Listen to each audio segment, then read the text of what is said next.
They used the money I had saved for college to buy my sister a flat. When they called me 2 years later, they were scared because she had left her baby on their porch with a note asking me to take care of him.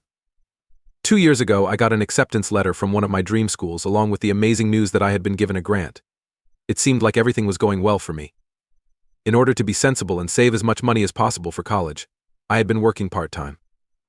I wanted to save money for college so that I would have something to fall back on if I needed money for something unplanned or if my grant didn't cover everything. I did my best to save because I didn't want to leave anything to chance. It was already a big deal to get into college, but getting a grant made it feel even better. Like all my hard work had finally paid off in the best way possible. So, I was glad that the money I had been saving for college could now be used for any extra costs I would have while I was there. I didn't have my own bank account yet at that time. When I had a part-time job, the money I made went straight into my mom's pay account. Because it was easier for everyone, I gave her my full trust with it. Before I went to college, I always thought that my mom would just send that money back to me without any questions.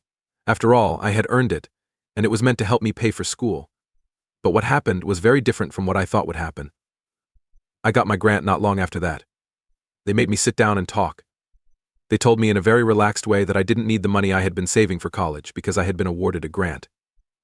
They told me that since my fees would be mostly paid for, they wanted to use the money I had saved for my older sister's future instead.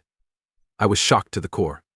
They told me, out of the blue, that the money would be given to my selfish brother, even though I had worked hard for it.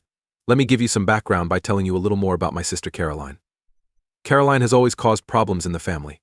Unlike me, who has had to work hard and follow the rules, Caroline has always been able to get away with things, no matter what she does. Even though we're only 3 years apart, you'd never guess it by seeing how my parents treat her. They act like she's still a child, and it doesn't matter how old she gets. They seem set on keeping her from having to deal with any kind of duty. They've put her in a bubble so she never has to deal with the real world. When we were kids, Caroline always got away with things that I never did.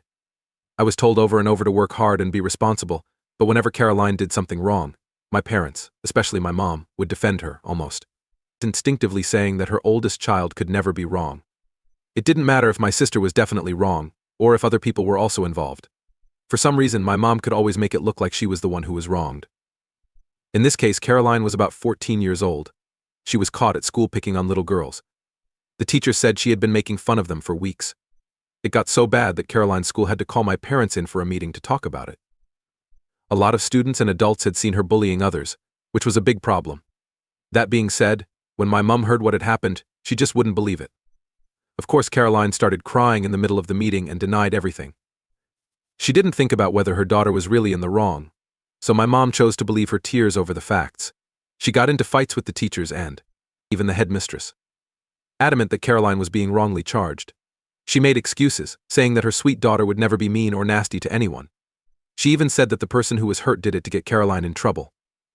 In the end, Caroline was fired after only a week of suspension, but because my mom wouldn't accept the truth, Caroline knew she wasn't really in trouble. Life went on as if nothing had happened, and she was never told off for what she did. Things went from bad to worse. This time, she got herself into even more trouble. It was already against the rules for her to smoke at school, but that wasn't the worst of it. She was caught not only smoking but also trying to sell weed, which was a much worse crime.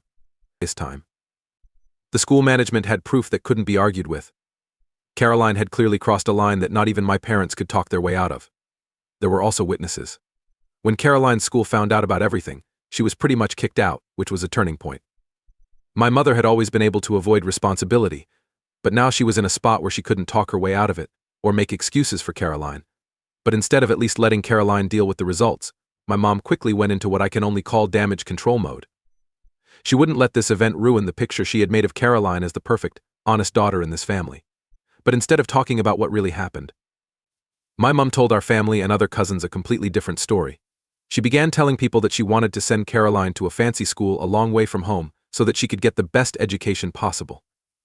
Caroline actually had a hard time getting into any school in our area because of her notoriety. They wanted to hide what had really happened so badly. They were scared that people would find out that their sweet daughter had been kicked out of school for something as bad as selling and smoking pot. The fancy school was just a lie to protect their image and Caroline's as well. To other people, though, my mom made it sound like she was sending Caroline to a fancy, expensive private school of her choice to help her do well and get better chances. Without a doubt, this choice cost a lot of money. The private school my parents picked for her was crazy expensive and way out of their price range. It was hard for them to pay for it. But they were willing to do those things to keep up the picture of Caroline as a rich, wealthy girl who got the best education in our neighborhood and was way ahead of everyone else. It was clear that my parents were ready to do anything to hide Caroline's mistakes and bad behavior, even if it cost them a lot of money. After being kicked out of school, caught smoking pot, and being caught selling it, Caroline should have learned her lesson, or at least tried to change. No, though. That wasn't true at all. Caroline went missing in the middle of the night soon after she started at that expensive private school. My parents got a call that night. Like always, my sister left a letter saying that she was in love with Nick, her boyfriend at the time, and that she couldn't wait to spend the rest of her life with him. At home, panic set in, and my parents did everything they could to find her. They were freaking out and calling her friends and the cops to try to find any leads or hints about where she might have gone. The cops were finally able to find her after several tense days of looking. Caroline had spent the whole time at the house of one of her friends. My sister flat out refused to go home when my parents and I went to get her. She instead told my parents that Nick was the one for her and that she wanted to marry him right away. For hours, my parents tried to talk her out of it. My mom finally gave in to Caroline's requests, instead of making it a law or telling her to come back and finish school.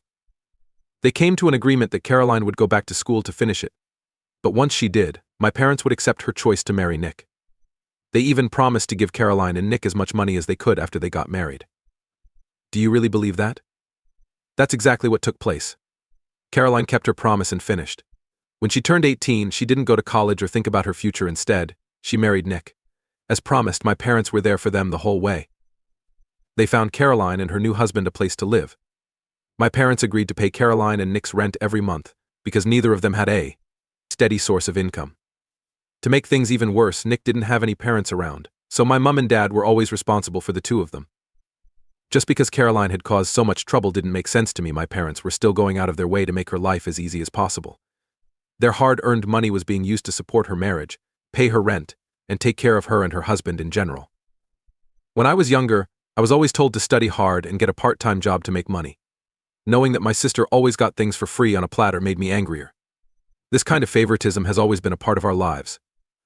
Caroline is always safe, no matter what she does. When my parents took the college savings money I had worked so hard to earn and gave it to her instead, it felt like another part of the same old story. I spoke to them. They refused to tell me why they were giving Caroline my hard-earned money. I didn't understand it. That money had been saved for years to help pay for college, and they couldn't take it from me. That's when my parents told me the real reason they made their choice. Caroline just found out she was due soon. My dad was so proud to say that he was going to be a grandfather so soon that my jaw almost dropped. He and my mom were both so excited that they didn't care about how I reacted. For them, this was good news, a new beginning, a baby to look forward to.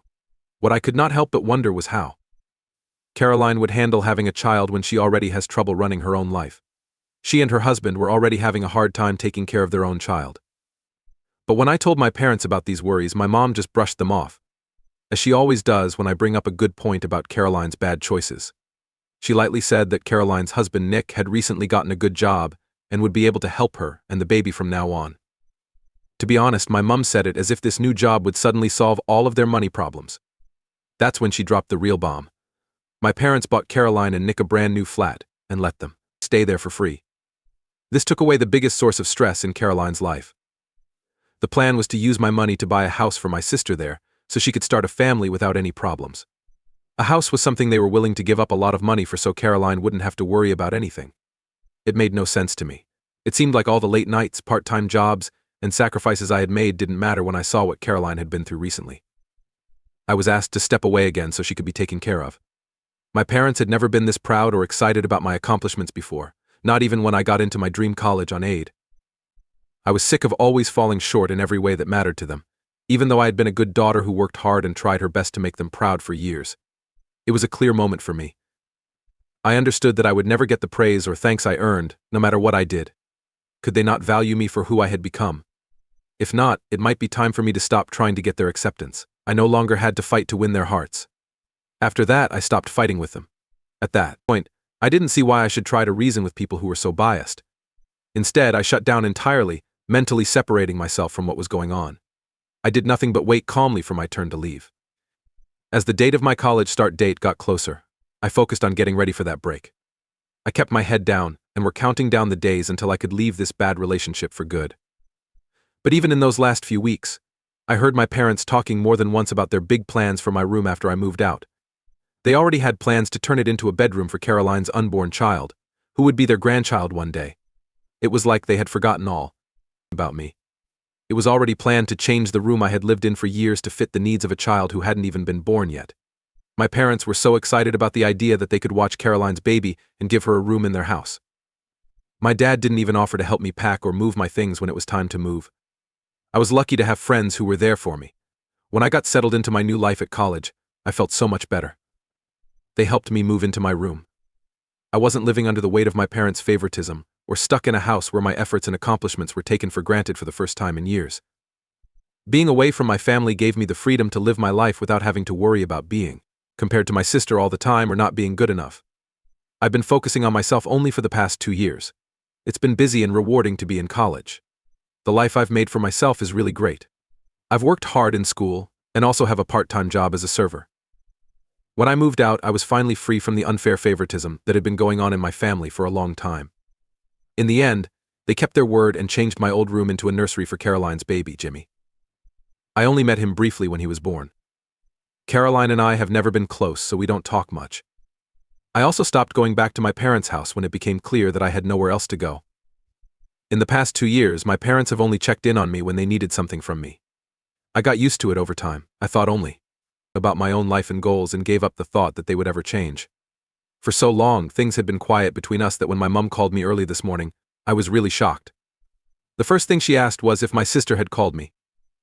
She sounded scared and her voice was shaking. I wasn't sure what to say, so I told her no, I hadn't heard from Caroline. To my surprise, my mom began to cry on the other end of the queue. Hearing her say that made me nervous, so I asked her what had happened. That's when she finally told him, through tears, that something terrible had happened that morning. It sounds like she and my dad woke up to the sound of their doorbell ringing furiously and then banging loudly on the door. They ran downstairs to find Jimmy, Caroline's son, standing alone on the porch when they got there. He had a note and his small bag in his hand.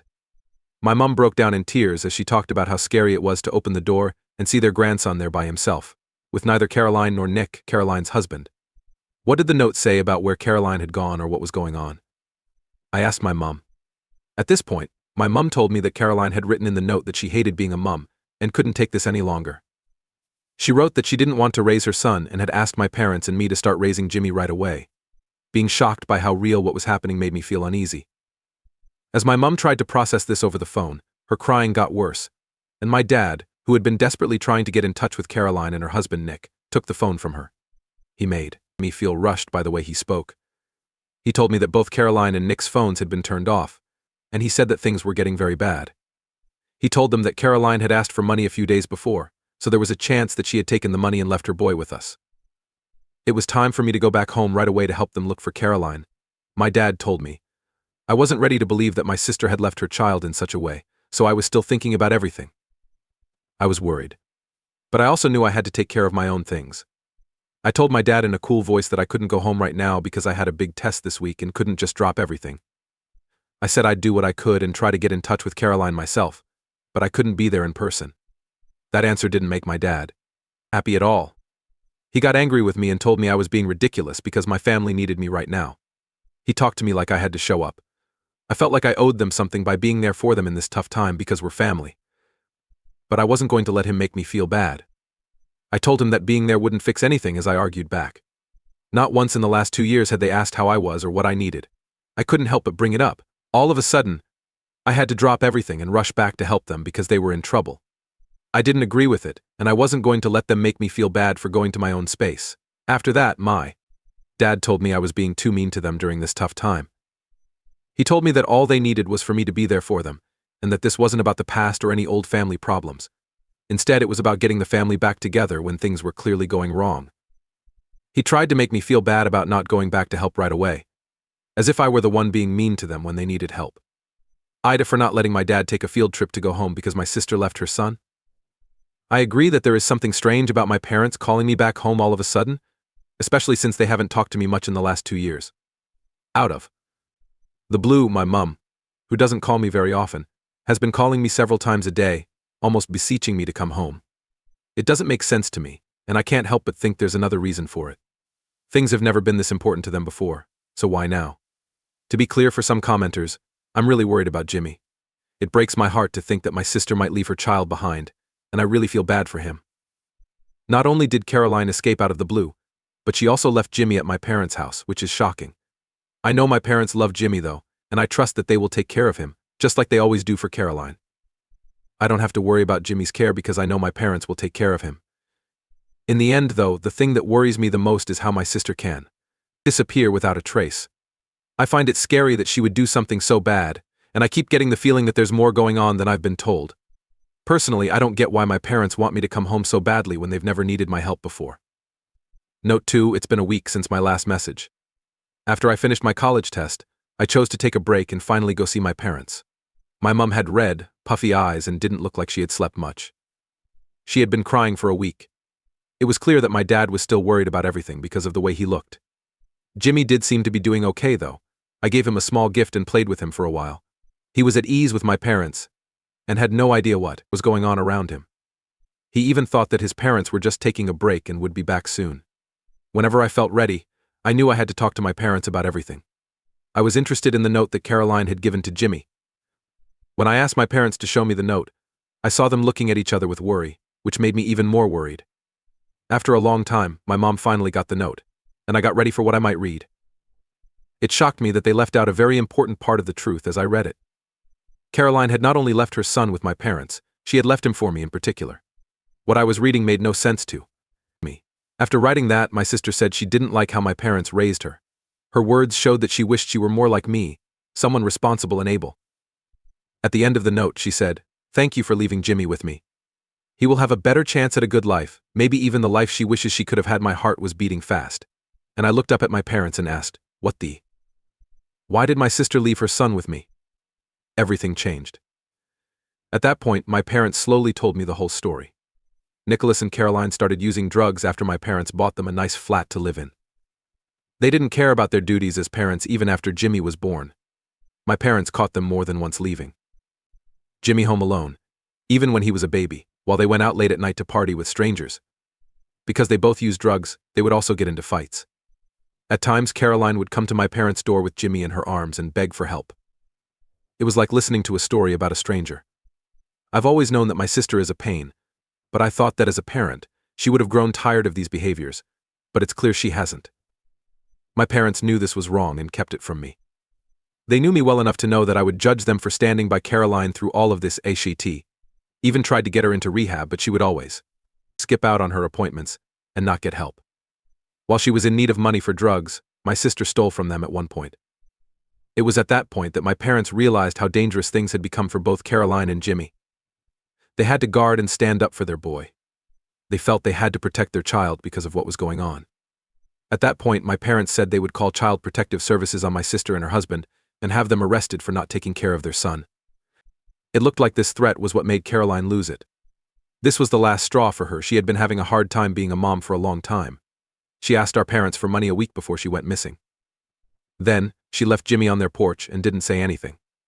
People I know said it was clear that she and Nick were done having kids. They knew they left their son on the porch, and neither of their phones worked. My parents had put them on the missing persons list.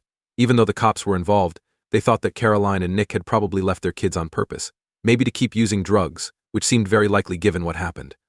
As I took in everything they said, I felt angry and sad at the same time, and even though it was clear that my sister had been in pain for a long time, I had no idea. Further, my parents said that this was the main reason they wanted me to come back. They definitely couldn't tell me the whole truth over the phone because they were worried about how I would respond. My dad then said that he and my mom were getting older and that even though they liked watching Jimmy for a few hours, they couldn't take care of him all the time. So, he thought it would be a good idea for me to move back in with them and try to fill Caroline's shoes in Jimmy's life. Yes, my mom agreed. She told me I could probably quit college and take care of Jimmy for now since my sister wanted me to have him. I was shocked by their idea and couldn't help but laugh at it. Were they crazy? I was not going to skip school to care for my sister's child. I told them very clearly that we needed to talk to CPS about this. If I didn't want to be Jimmy's formal parent, they could take over and care for him. Based on the facts, it seemed like the most reasonable thing to do. My dad quickly told me that this was a family matter, and that calling CPS could make things harder for Jimmy. My mom spoke up. I told them that my sister would be upset with me if I didn't do something because she had pretty much left her son with me and that she and my dad expected better from me. What they said hurt me. I told them it didn't matter if I let anyone down. It was about what I should do for myself and Jimmy. Before rushing to make a choice that could change my life forever, I needed to give this a lot of thought. They finally agreed to let me have some time to think. Note 3: It's been 2 months since my last post. Just to be clear, yes, that note was definitely written by my sister. I'm sure because I know Caroline's work so well. They did not fake her writings, that's not true. I've seen my parents' bank records, which show how much money they sent Caroline every month to help her and her husband, which was a waste of money. They even let me into Caroline's flat because they had the key. The flat was left in the exact way my mom had told me it would be. There were empty booze bottles all over the floor. Drawers and cabinets were bare and there was a strong, unpleasant smell. There wasn't much in the fridge, and the whole place was very dirty. I did call CPS and tell them everything I knew about what was going on with my sister and her husband. My parents have offered to take care of Jimmy for now, at least until Caroline or Nick get back. It makes me feel a little better to know that Jimmy will be safe with them for now. Yes, my parents really wanted me to take care of Jimmy, but I refused. Because I felt guilty, I knew that making a choice based on guilt wouldn't be good for anyone, especially Jimmy. I told them that I couldn't let the bad choices of their other girls affect my life and job. I told them that they were having to deal with the results of what they did. No, they still haven't said sorry for taking money from my college fund. But they said they were sorry they bought the flat for my sister. Just to be clear, the flat is in their name. And they let my sister and her husband live there for free.